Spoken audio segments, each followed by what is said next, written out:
नमस्कार मंडळी, तुम्हा सर्वांचे स्वागत आहे. मी आकांक्षा आज चवीच्या खजिनामध्ये पुन्हा एक घेऊन आली आहे स्पेशल डिश, ती म्हणजे कुर्मा.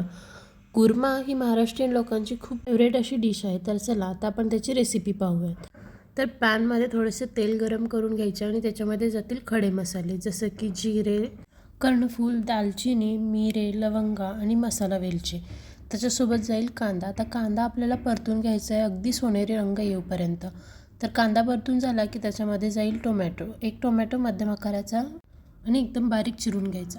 आता हे सारे मसाले आपल्याला भाजून घ्यायचे आहेत अगदी टोमॅटो मऊशीर होईपर्यंत आणि कांदा छान आपला सोनेरी होईपर्यंत. तर थोडंसं परतून घ्या. त्याच्यामध्ये जातील लसूण. लसणाने आपल्या कुर्म्याला खूप छान एक टेस्ट येईल. तुम्ही पेस्टही वापरू शकता, पण पेस्टपेक्षा मी ते 8 लसूण पाकळ्या चिरून घेतलेल्या आहेत. आता ह्याच्यामध्ये जाईल लाल तिखट 2 स्पून, त्याच्यासोबत जाईल गरम मसाला 1 स्पून, त्याच्यासोबत जाईल आपला किचन किंग मसाला 1 स्पून, त्याच्यासोबत जाईल धनेपूड 1 स्पून.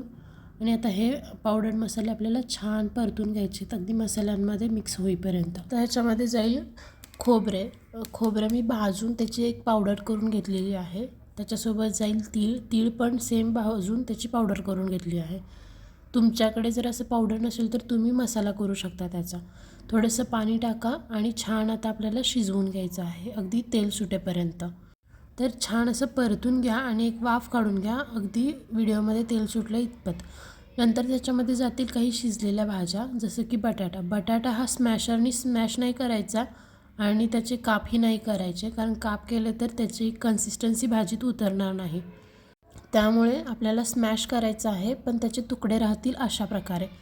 तर मी 1-2 मध्यम आकाराचे बटाटे शिजवून घेतलेत आणि ते अशा प्रकारे स्मॅश करून भाजीत टाकलेत. आता छान मिक्स करून घेते.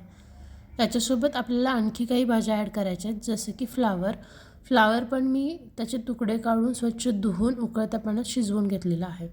आता त्याच्यासोबत आणखी एक महत्त्वाची गोष्ट जाईल ते म्हणजे आपले मटार पण माझे ओल्या शेंगाचे मी सोलून घेतलेले आहेत. कोणत्याही प्रकारचे फ्रोझन नाही आहेत. तुम्ही फ्रोझनही वापरू शकता. फ्रोझन असतील तर त्यांना शिजवून घ्यायची काही गरज नाही आहे, पण माझे हे कच्चे होते त्यामुळे मी थोडेफार शिजवून घेतलेले आहेत.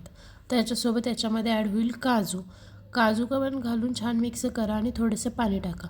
पाणी टाकताना कन्सिस्टन्सी जितकी हवी आहे त्याच्यापेक्षा थोडं जास्त पाणी टाका, कारण उकळी आल्यानंतर आपण जरी गॅस बंद केला तरीही ती भाजी थोडंसं पाणी ओसून घेणार आहे. त्यामुळे पाणी जास्त टाका, जितकं तुम्हाला हवं आहे त्याच्यापेक्षा थोडं जास्त.